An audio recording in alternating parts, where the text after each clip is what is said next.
ụmụ ibe ndị ndozi ọdịnala ekene ụnụ. Ndozi ọdịnala Igbo ka anyị na-eme. Anyị si na ọ ga-adịrị ụnụ mma na eke, dịrị ụnụ mma na orie, dịrị ụnụ mma na afọ. Na anyị nwabụ ndị ndozi ọdịnala Igbo, nwanne ụnụ nwoke nọ nso na-ekene ụnụ. Anyị si ka udo dịrị ụnụ n'ụbọchị nke tata bụ ndị ndozi ọdịnala Igbo. Na anyị na-eke na orie, na-eke na afọ, na-eke na nkwọ. Onye ọbụla bụ onye ndozi ọdịnala Igbo, maka na ihe anyị ji ekwu maka ọdịnala Igbo bụ ụmụ ibe. Ọkwa ịfụrụ kọmputa, igote kọmputa, ọwụ na itinyeghị program, ọ gaghịkwa arụ ọrụ. It will never work. Ịma na enwere ndị nwe master degree na accountant. Ị gaa na banki, isi a na ị chọrọ ime invest, ọ kọwara gị ka ebe ị ga-eme invest ka ọ bụ banyere gị ọfụma iche ịsọ ime invest. So otu a ka ọ dị n'ebe niile. Ihe gbasara omenala, anyị nwere master degree n'ime ya, configuration. Anyị nwere master degree in science configuration, science of nature. So anyị ma ihe mere ana Igbo adịghị mma. Ịma na ntị ejiri nchọchọ anyị mma. Isi na-asị simple experiment, do it on your own. Kpọrọ nwatakịrị ịmụrụ taa, gaa dowe ya n'ime ọhịa, don't speak to him. After 15 years, gaa dị mama nwa ahụ na-ekwu okwu. Ọ ga na-eme sound, yes, but no simple language. Ọ naghị ekwu okwu. Configuration, kọmputa ọbụla ọsọ igotekwe, even phone, igote phone, the phone must ask you for configuration. The only thing, ịma na a na-ekwu this thing, I have no pity. Enwere m pity, enwere m pains, because my pains are my fault. That's why I don't have pains. Ihe m need, how do I make sure that this thing does not repeat? How do you make sure that no may repeat? That is only pains you have. Time to work, you make sure na omeghe ọzọ. That is only pain you should have. O nwere ụgbọ anyị na-akpọ ụgbọ amara, ụgbọ epepe, ị na-ebu eje Atlantic Ocean. Mba, iburu ụgbọ amara ruo Atlantic Ocean, mmiri eburu gị buru ụgbọ amara gị. But e nwere nnukwu ụgbọ na-enwe ihe a na-akpọ rodar aha na ọ na-adị ka steering. Steering na the only thing na-eme dị ụgbọ ka o nwee ike ichenji direction mgbe ọbụla ọ chọrọ, bịa nwezie compass na direct ya ebe ọ na-eche. So ụgbọ amara enweghị compass, o nweghị radar. Kedu ebe ọ na-eje? Ikuku ka o burie. Ihe ọ na-efocus bụ na wind. O nwere ụgbọ ahụ a na-eji eme sports. Ịmụrụ ọ na-enwe ụgbọ ahụ na-eji eme sports na-enwe ihe dịka flag. So that ụgbọ ahụ wave na-emove dị ụgbọ. So ụgbọ ahụ wave na-emove ya. So ebe ọ bụla direction of wave ka ọ na-eje, o nweghị his own direction. You got to go. So the problem ndị Africa na-ata ahụfụ na onwekweghị onye ọ bụ ya, because philosophically kedu ebe ndị a na-eje as a people? There is no master plan, there is no mmadụ atụzinara onwe ya asị. Why are we so why do we hate ourselves so much, to lie to ourselves so much? Why? Look at a whole continent na-ebiri ego na west to trade with themselves. Ha na-ebiri ego from the west to trade, and even this trade ha jekwe ebe ahụ self, they nwekweghị interest ha ji bịa. They have nothing to offer in that table. And now I am as a youth I na complain these things. Of course, yes, I na complain because I na-afụ ihe na-eme n'ụwa. We use things na-eme other places to judge. But even though na ọ bụghị ụta ha ka o si wee dị, nwanne nkụ dị na mba na-eghere mba nne. Omenala wee configuration is a program, because every computer nwere program. It must. Ọ bụrụ about worship, because worship is a part of program, but ọ bụrụ program. Worship is only one single part of the program, but ọ bụghị ya nwa bụ the all programs. That's why eji wee nye gị ọdịnala, because n'ime ọdịnala ya ka e nwere omenala nwee nsọ ala. bịa nwee diala, bịa nwee nze na ọzọ, bịa nwee njọkụ. All these things are concepts that make up this program. Nwanne, nwa ọbụla ị mụrụ ọfụrụ, only program itirie n'ime ka ọ ga-eji wee rụ. That's why China prevent WhatsApp. China prevent so many Western medias. Oh, because of na ha like here. Because ndị toro eto can maneuver to get access to these places. Yes. But to those ones who new computer ha chọrọ interruption, ha chọrọ contamination. So that ọwụ na iruzie ogo you use all those things, you can use them. But mgbe ha the kids ha chọrọ ya. You got that? So ma mmadụ ọchọ ma mmadụ achọghọ, the only truth, the only thing nwere ike isave gị n'ụwa is nothing but truth. Ọ bụrụ about how emotionally you are, ọ bụrụ about how sentimental you are, ọ bụrụ about how intelligent you are, ọ bụrụ about how stupidity you are. The only thing nwere ike move your motor from one place to another is fuel. The only thing nwere ike move a ship from one destination to another destination is a compass. The only thing ga-guide gị n'ụwa is a program, is a compass written in your own DNA. And do ya omenala. So omenala abụrụ na a na-agwọ ọgwụ a na-atọ ọja. No, it's not. It's a program. So ọwụ na the omenala adịghị into this program, then nwanne gari agaghị n'ime ọhịa because of no meaning. It has no meaning because the issue here is, that's why na-agba ndị mmadụ, I am telling you, because ndị mmadụ che na anya bere ebe egwu egwu. Nwanne, you can never talk about Igbo land without talking about omenala. It's impossible. Then why if there is no Igbo land at the first place? Ọ bụrụ na enweghị omenala, because a program to make people, if you want to make your people the best, you can make your people anything over each other. Ịchọ ime ha ndara, ime ha ndara. Ịchọ ime ha mmadụ, ime ha mmadụ. Ihe ọ bụla ị chọrọ ime ha, ime ha. So if you want the best, you must program the best. You must have best program. Ọ bụrụ na enweghị best program, na-eme expect best. Isi adịrị gị mma. Ọ bụrụ na enweghị best program, na-eme expect the best. Isi adịrị gị mma. Simple as ABCD. You got that? That's why ndị mmadụ na-akọtu gịnị ka a na-akọrọtụ nwanne. This we will live forever. This is the highest God that ever exists. The highest God ever exists is here. Oya ka o ji wee sị gị isi ebe ha ka ọ dị. So ndị ahụ isi ha na-ebu ndị na-adịghị true to themselves. Ọ ha bụ those ones efu na-akọtu na-akpagharị. Ha na-akọtu akpagharị, people who cannot even suppress their own demon. Everybody nwere demon. Everybody in this life have demon. I want to suppress your demon. I don't need you in my side because you onye ara. If you cannot suppress your demon, don't ever near me because I censor it. Even ị ga-anọ na 1 kilometer, I censor it because my demon is only my vehicle. I use them for vehicle. Demon should be used for vehicle. That's what you see as a candle. Candle in afọ is wax burning. Is the demon burning? All the wax from na agba the engine motor efu na asụ asụ ịma ya aka n'ime ọkwọ gị aka. Engine plane ahụ efu na asụ asụ ịma ya aka n'ime obesie gị aka bee kirikiri. That is the demon burning. That demon ahụ na afọ ya bụ engine plane ahụ na afọ ọ ya bụ engine ọka ọ ya bụ engine motor. That is what you exhibit as a character. But ndị mmadụ aghọta because you don't have problem. Na ndị Africa, kwa iwu ndị Africa, ị ga-abụ president, the worst president on earth ever emerges in Africa. Ịjụzie ndị Africa si ya, why did this man emerge as your president? Onye be excuses, but this man is your president.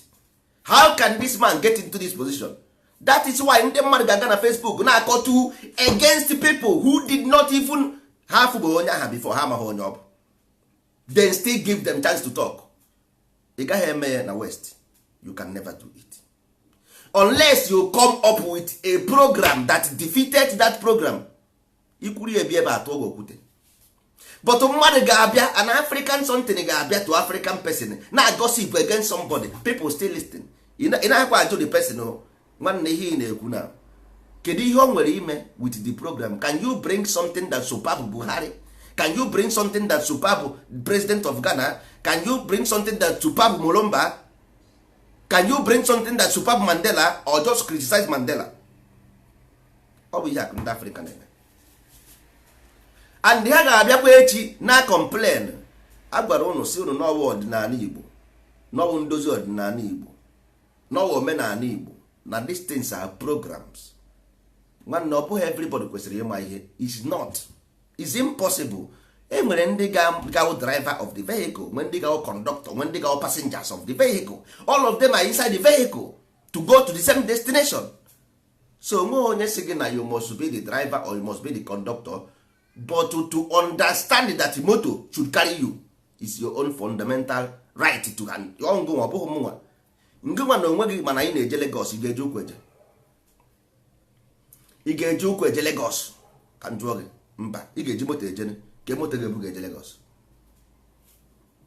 Kekwe moto ga-ebu ga eje Lagos? Before ị nọ ebe ị nọ na-akọtu. That's why ị mana ndị mmadụ fụrụ Afrịka na-ata ahụhụ. Ha che ma God or Kachukwu Sueche or somebody na-eme ha. Nwanne, nobody is doing you anything. If there is love, ọ ndozi ọdịnala nwere love for you, because you don't know what it takes to walk 24. Ịmaghị ego na ihe a event ya mere na Nnewi anyị. Gather place, go and see yourself. The first museum ever built in Igbo land, the first museum ever built in Igbo land, ndozi ọdịnala. The first heritage center, ndozi ọdịnala. Taa ya iro, awụrụ iro, concrete ka eji wụọ iro. So ọ bụghị echi asị mmiri eburu nie. The concrete, go there and see yourself. Ọ bụrụ propaganda Facebook ka na-azọ gọvanọ ka na-azọ senate. Ihe a na-akpọ charity work. Ihe ahụ just a beginning. Ebe anyị na-eje na rural area, the rich man's wealth is in the city, so chara ha from the city, get away from there. Na village ka anyị na-eje, we turn our village into a city. Anyị na-turn villages into a city. That is where we live. Kedu ihe anyị na-eje na city ime? Ke he ji akpa ya city? Asara anyị isi pọpị ka emere anyị. Ịbịa na west, city bụ ebe a na-azụ ahịa.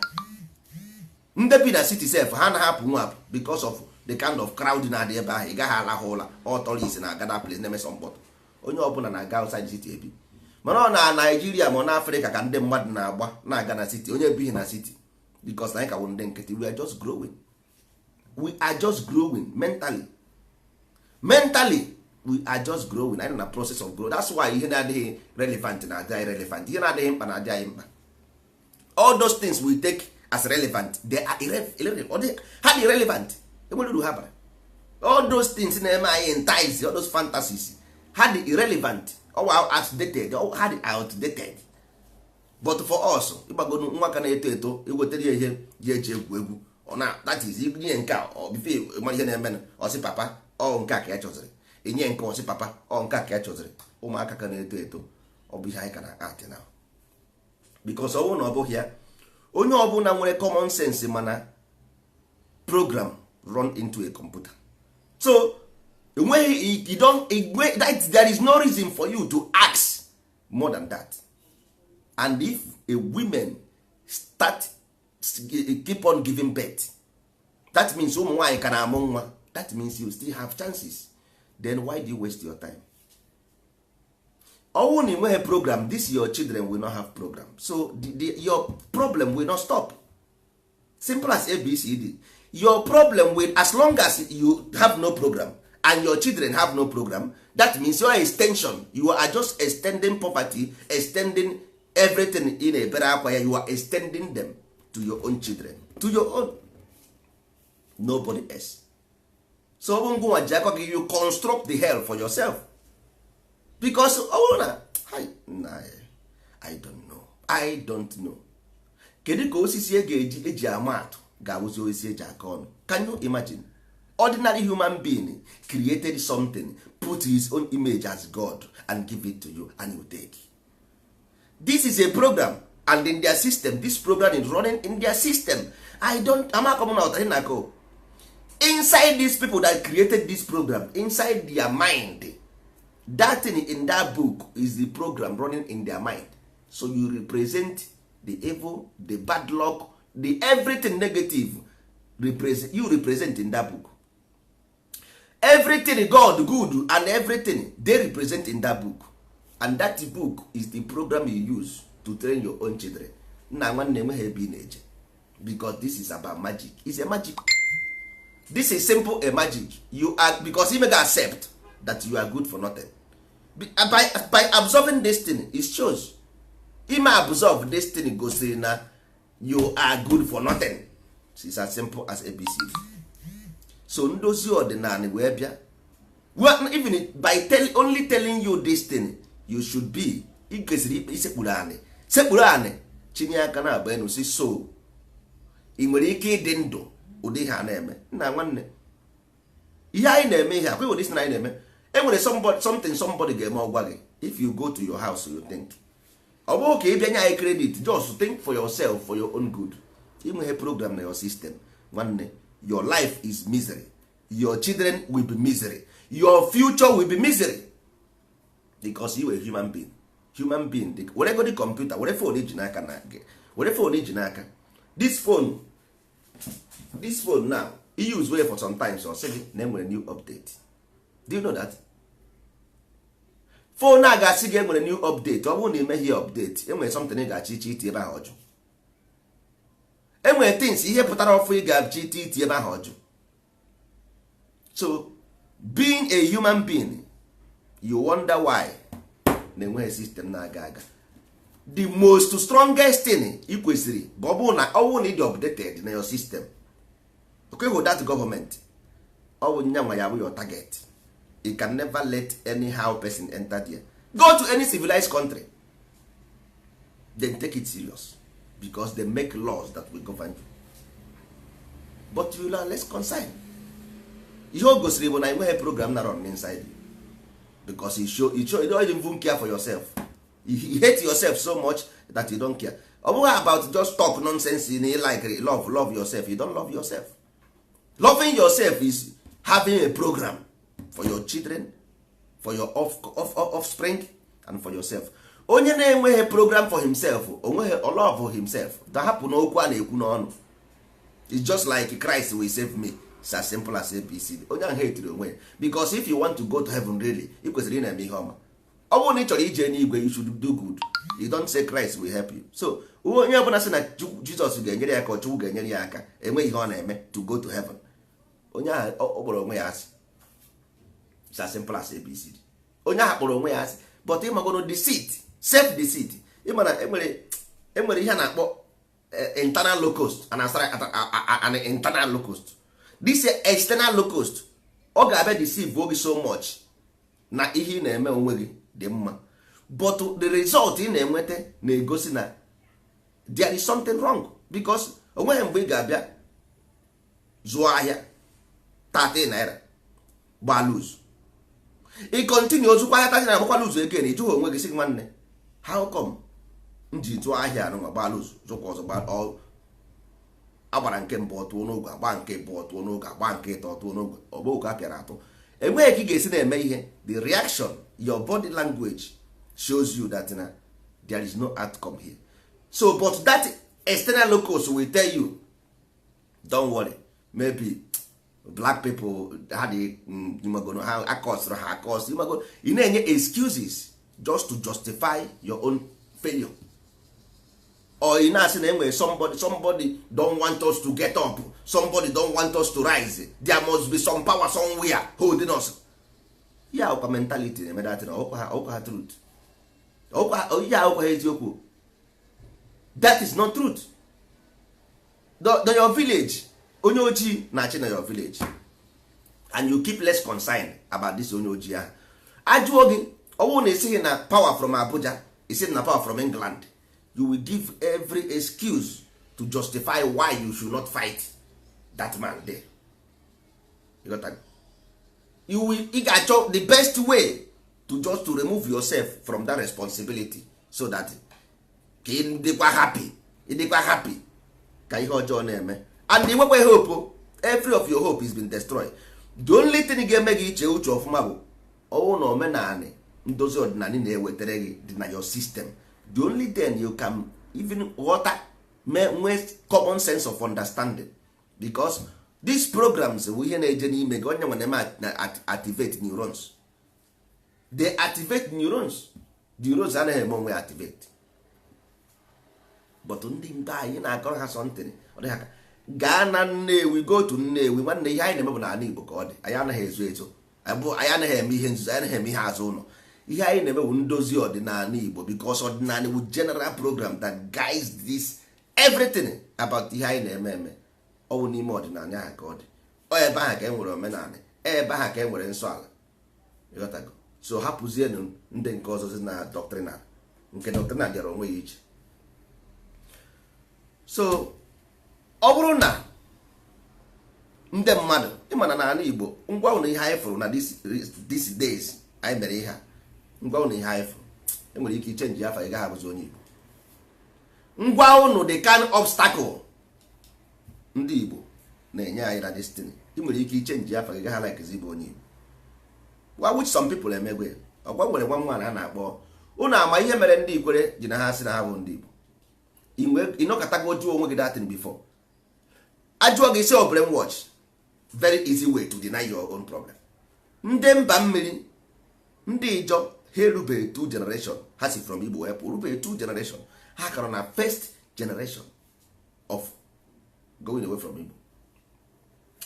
Ndị Delta Igbo, ndị Ịka, most of them that area jụọ ha si ahụ ndị Igbo. Why? Ka ihe the reason why? The reason why bụ na this program na-agwa unu is not there.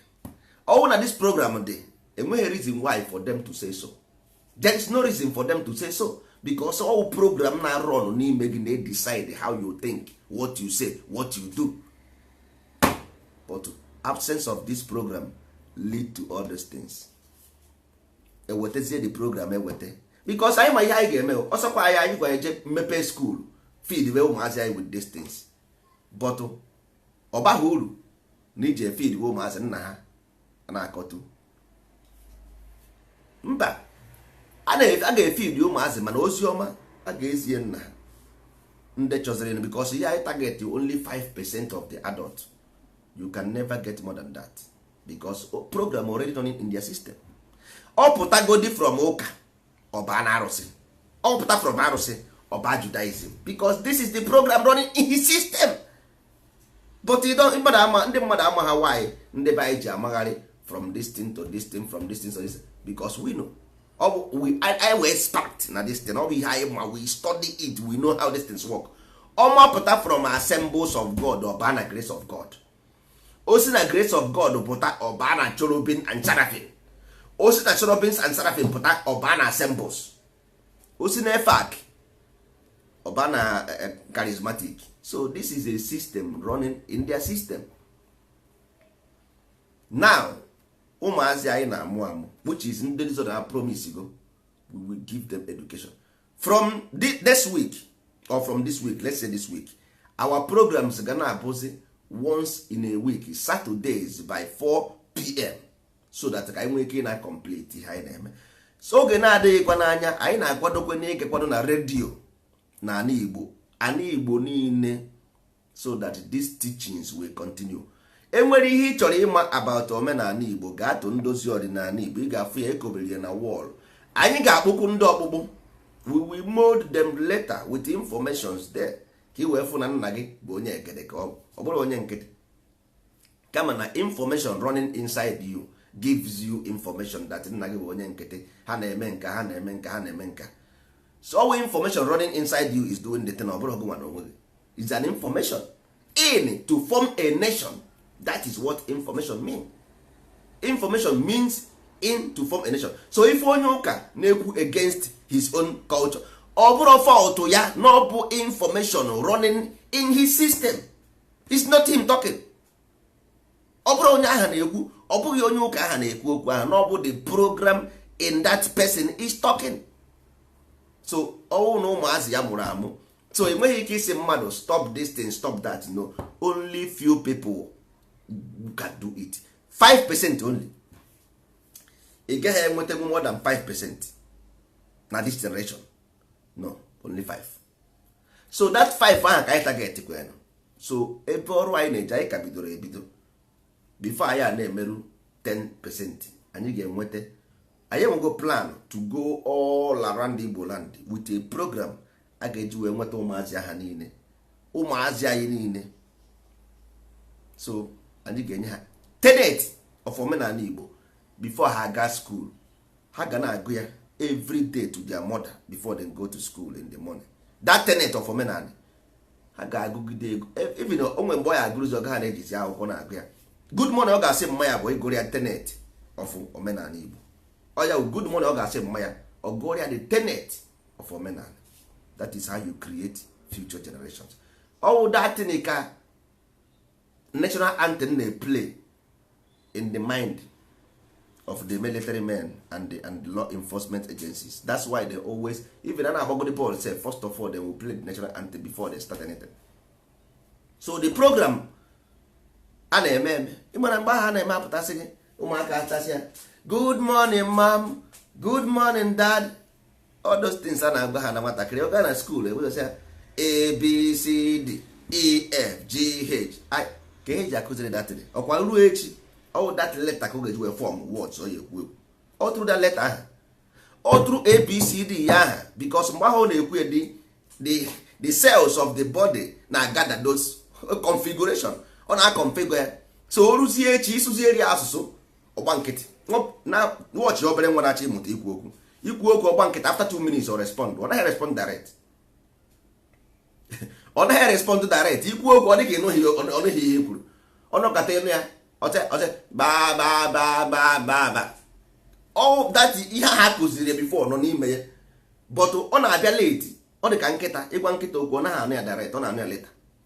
ịghọtago otu a ka ụmụazị si eme. That's why you need ị na-akụziri ọ na-record the system na-record ya ọ na-configurate ọ synchronization ka na-akpa synchronicity ọ na-synchronize ya letters all that thing ka ọ ga-eji wee form zie his own life letter all numbers. That's why number ndị Igbo si gị ịgụ ọnụ is number, then adaeze that is letter, that is alpha and beta, ada and eze alphabet beta, simple as ABCD. ihe ọ bụla agwara gị ebe a go and do your own research, is for your own good.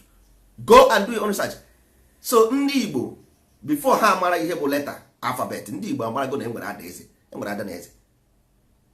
Ndị Igbo ma bụ ọ ya alphabet a na-ekwu okwu. So all these things ọ dị mkpa na your life. That's why they first of all teach you these letters and language. You got to go because onye nwa ka ị ga-eji eche uche. That is what you will use to think. It's as simple as ebi. Ma ọ bụ na ị nweghị these letters, nwanne ị ga-awụ ka onye ogbi gaghị ekwu okwu. So this tenet of omenala Igbo nke ndozi ọdịnala na-eweta, anyị prepare the best of the best. We are coming with the best because actually with the best. Ị gaghị achị with the best, you bring nonsense. We want to be the best in Africa, in the world. So we bring the best tenet for a child. Unless me chọọ ka nwa gị bara uru. That is your own problem. Ndozi ọdịnala representative for you, nsogbu adịrọ onwe na-ajọ gị biko. Do we beg you? All volunteer work. Ịchọbụ na ị chọrọ future for yourself, good and fine. Ịchọrọ kanụ future, chịrị ụdọ jee kwụọ. Because nobody cares. But don't complain. I complain because your complain, nobody will answer you. Not to God, because God has given you everything to develop. So if there nwere anybody get help anybody, you have to help the God, because the God is been trapped inside you.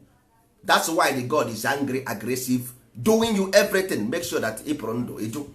But ndị mmadụ anaghị afụ ụzọ. You don't see the opposite. You are suffering because the God in you is angry with you. All your responsibility ime ka the God pụọ ndụ. Ọwụ na ikweghị, the God will continue dealing with you until you pass away unknowingly, unconsciously. That's as simple as ABCD. So ọ kara anyị mma na anyị ji n'oge chọba ewu ojii before chi ejie. Ndozi ọdịnala bụ ebe ndụ dị. Negodo obere ihe anyị mere na Nnewi nwanne, anyị ka na-egide ebido, anyị ka na-aga, anyị ka n'ụka a bụ ụtụtụ ihe anyị ga-eme n'ala Igbo nwanne, ihe anyị ga-eme anyị mesịa ndị mmadụ ji ejuwa ese. E nwere mgbe egwu a na-agụ okwuka okwuka si amụ nwa dị ya egburo ya ehi okwuka mụọ na nwa dị ya ahụ ya ehirie okwuka nwa okwuka imere agha ihere emegbuole na okwuka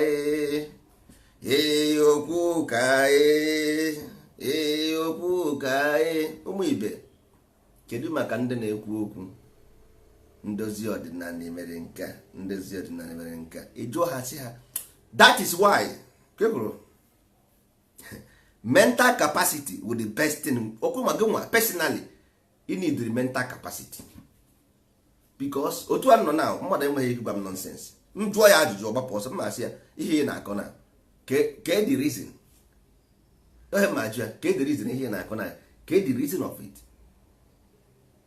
agba nụ nne eji wee fe mma ajụ gị the reason and ị gaghị asanwu m the reason because you know reason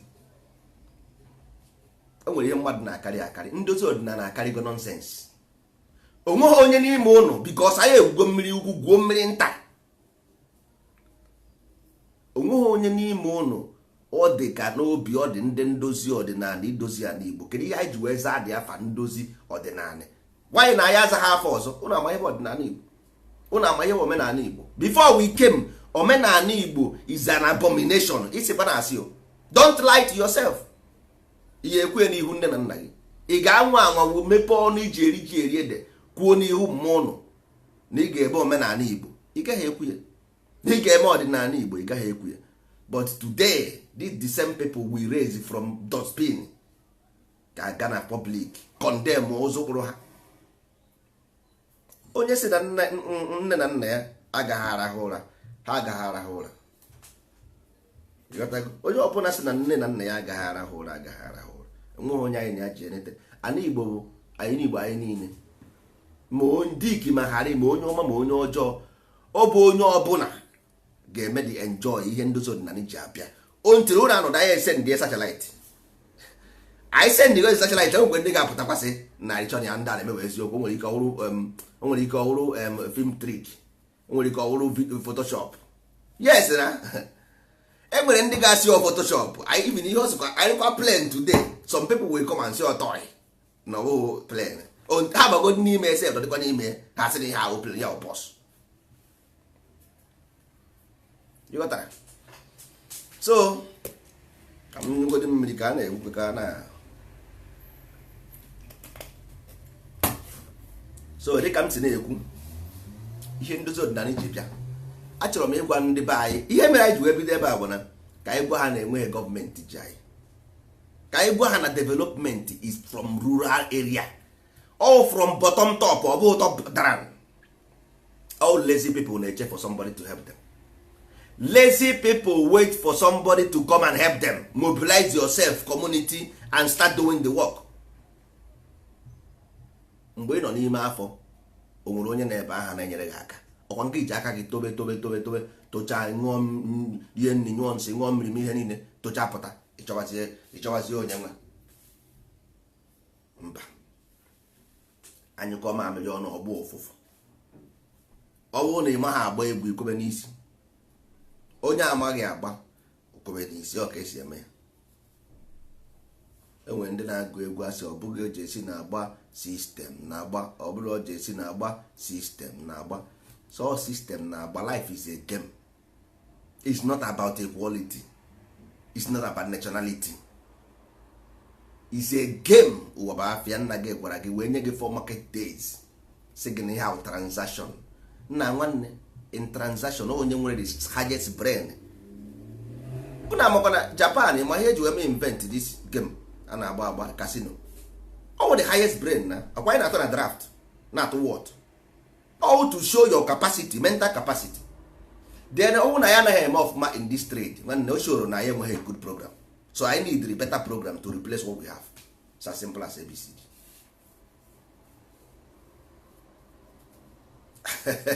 So ka ihe jugodi ka ewe na atịrị onye ahụ buchi jụọ onye ahụ na-ekwu okwu ansị ya kere ihe bụ na atịrị onye ahụ kpọrọ afọ si ofri mason gịnị bụ na atịrị jụọ ya kere ofri mason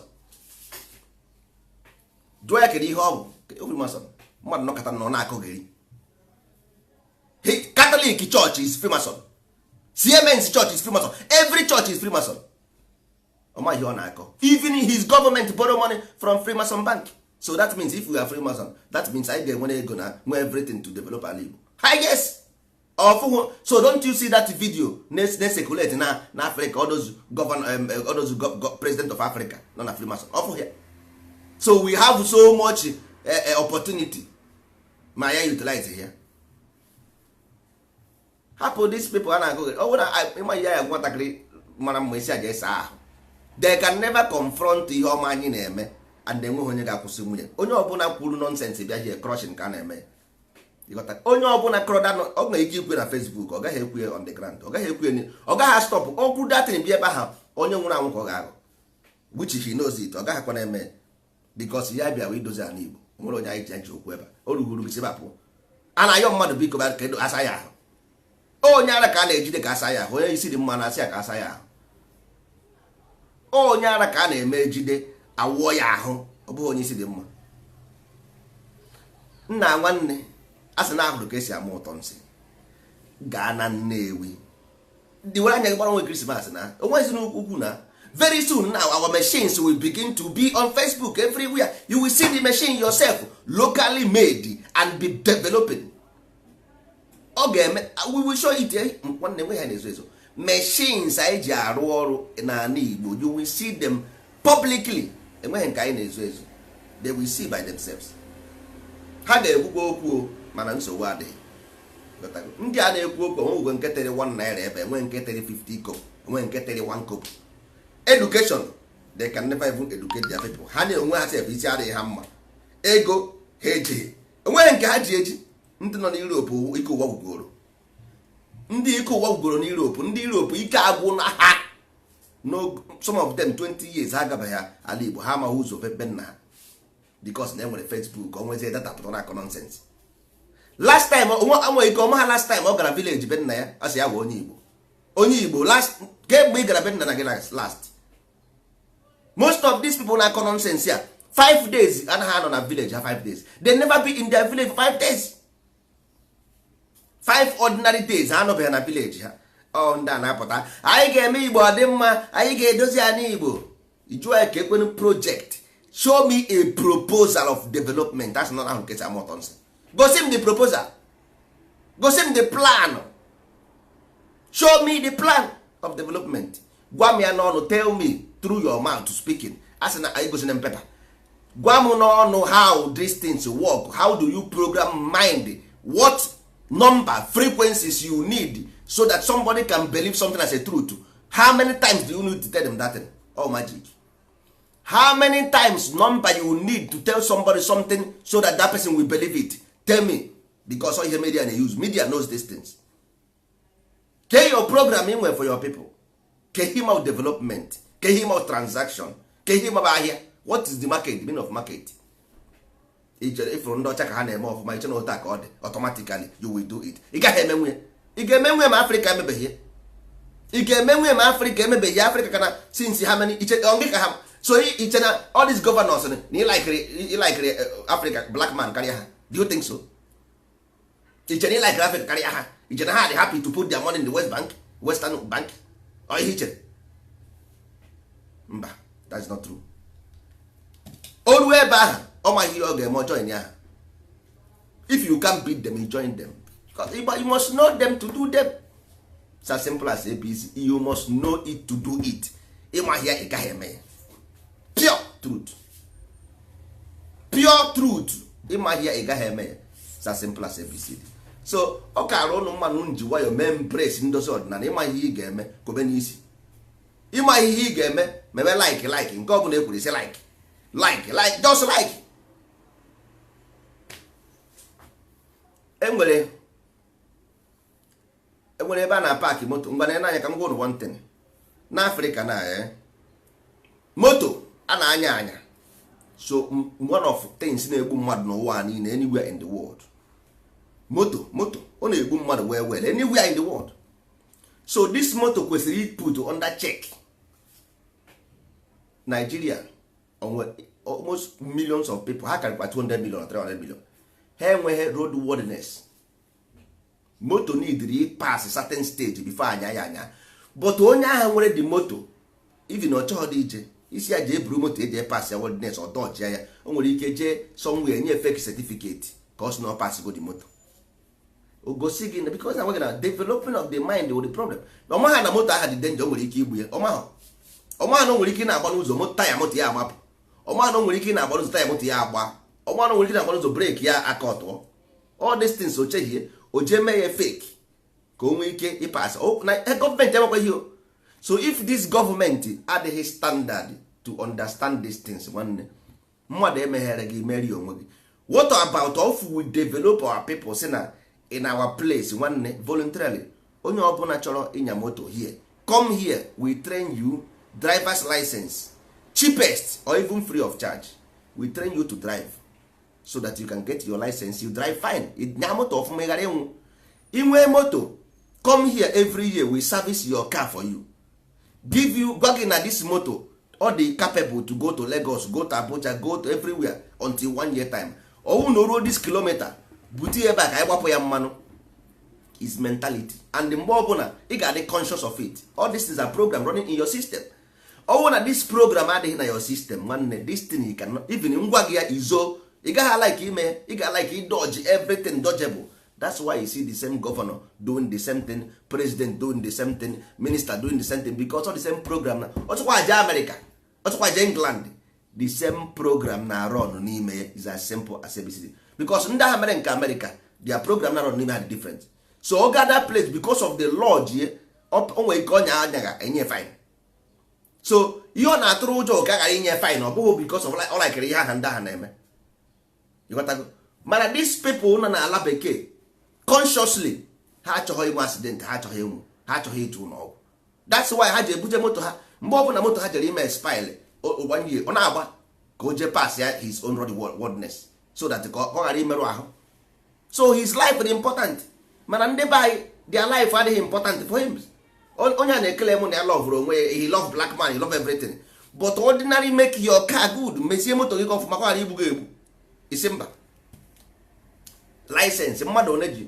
license anya moto n'Africa na bai mmadụ one jere driving school to drive so that ha agaghị enwe accident mmadụ one ụnụ amara moto na-egbu mmadụ one nọ na bai na Nigeria nwere license ya jere mụọ akwụkwọ na-anya moto mmadụ one ka dia moto na-aga wilderness every year gosi na the moto dey capable of moving mmadụ one these things are program running inside you ka nna gwago this is a program running inside you because ọwụ na enwere a program running inside you ọ ga-agwa gị na moto mbụ eje Lagos na kedu guarantee gosi na moto garu Lagos ke security nwere na this moto ibu eje Lagos n'ụzọ Lagos ndị oshi na-anọba n'ụzọ you know it enwere moto gị ga-eme omebie ndị oshi abịa zuo oge oshi na mmerụ ahụ ịma distance so kedu ihe meziri ị gara iji ebuje moto gị ka isi dishon na moto anyị na-achije Lagos ije service ye moto gị gosi na moto na-eji Lagos mekanik ga service ri moto ọ na-arụ mekanik na agụụ na-agụ ya ka ọ na-arụ mekanik to save life doctor ọ na-arụ doctor na agụụ na-agụ ya ka ọ na-arụ doctor to save lives. This is our programs running inside people. You got to go.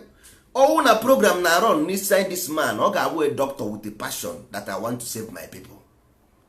Oh, na program omenala na run n'ime ọ ga-abụ a mechanic I want to save lives. So all depending na program na run n'ime gị ọ ya ga-eme ihe ị ga-decide to do because mechanic m fụrụ now bụ ndị na-arụ mechanic for agụụ, doctors m fụrụ bụ ndị na-arụ doctor for agụụ. So all those things ị fụrụ ịkpọrọ ndị aka ọrụ ma ndị na-arụ ụlọ ọwụ na ka for them to give their creative mind to make their environment beautiful. Ọ bụ ihe anyị nwere architect ndị agụụ na-agụ they want job. So ọ bụ ụlọ ihe na-enye ego na arụ mesin.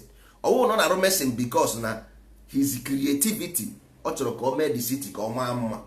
Ọ buy into architect design a perfect thing, give it into a solidify ya into a sculpture so that if city awụrụ ihe that is ọwụrụ ụtụtụ but ọ bụghị ya bujere ebe ahụ, ihe bujere ebe ahụ bụ agụụ. ịghọta. So ọya ka a na-ekwu, ọwụ na anyị werezie this program now wee form more system of our society, the society will change. At least ọgụgụ na ọwụ ha niile nweta 70%. 70% is a pass mark. 70% nọ dị on top na nwanne ka ezigbo ihe anyị nwee ihe ọzọ na okwu anaghị. 70% anyị nọ na advantage. So if 70% handle the society, anyị nọ ọfụma. But ndị be anyị chekwa na all these things na-eme by ụmụ na nwanne enweghị eme na accident, all cause and effect. Accident nwere every motor ọbụla kụrụ jam n'ụwa, there is something cause it. Ụnụ ama na police wụ criminals in the society ka na-eme recruit na police. Do you know that? Enwere ihe anaghị ekwu ekwu, enwere something bụ secret anaghị ekwu na public, but ndị be anyị sometimes they lack the capacity to think. So onye maka a na-eji ụnụ ama na police, military force, every armed force will criminals in society to give them job. Do you know that? Do you know that to disarm them, all those criminals in society, to disarm them, you put them in this force, then you pay them good money, bring the laws ga-ejide ha ma ọ bụrụ na ha misuse all those arms. Ngwa n'anya na be anyị ebe ọ bụ na criminal people ka a na-enye egbe ka ha jibe ndị police, anyị enweghị any law to prevent them from using those arms illegally or unworthy. Anyị enweghị anything to prevent them. Anyị anaghị akwụ ha ezigbo ụgwọ ọnwa, anyị enye ha egbe. Ebe ọ bụ na criminals ka a na-eme recruit as armed force, anyị anaghị akwụ ha ụgwọ.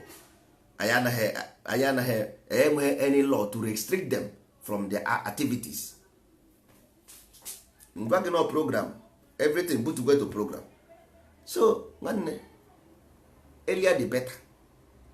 So ọ ka mma na anyị ji kịta tụba atụmatụ a sori otu a, at least before I saw 15, 10, 15, 20 years, ụmụaka niile anyị fọrọ obere now, ozie new generation. Even before I mee recruit na police, ọ mago ebe ọ na-eje, ọ mago ihe ọ na-eme. You don't even to tell him ọwụ nke ọ na-eme ruo n'abalị onye ndị ga-eji izu ochie egbe ka ha jezuo ochie nye echi ya. Ọ na-akwụrụ ụgwọ ọnwa, enwere ụgwọ ọnwa akwụrụ ya. No law to prevent him from omegodi MSF police the accidental discharge ndị otu ya abịa buru eti na moto jewara hapụ onye agbara ebe ọnọdụ ebe ahụ, no medical doctor, no assistance, no ambulance, onye ahụ nọdụ ebe ahụ nwụọ. Ọgwụ ọkụ mmụọ bụ ihe ahụ, biko ọgwụ ọkụ mmụọ bụ ihe. So o nwere things anyị ga-eme, anyị na-eme like this, ọ na-asọ oyi, ọ na-asọ oyi. So dịka anyị si na-ekwu, onwe onye ọbụla chọrọ ije na Nnewi na ndozi ọdịnala Igbo, ya kpọọ ozigbo nwa mmụọ. Nọmba ya m ga-ebido na foreign number ka enwekwe ndị nọ na outside chọrọ ịkpọ ya, ma ọ ndị nọ na Nigeria ọ 08033108458. Repeat, ozigbo 08033108458. ọ bụrụ ndị na outside ha tizie 234. ọ bụrụ na ịnụghị ya, emesịa ijikwa ya gharịa the audio again.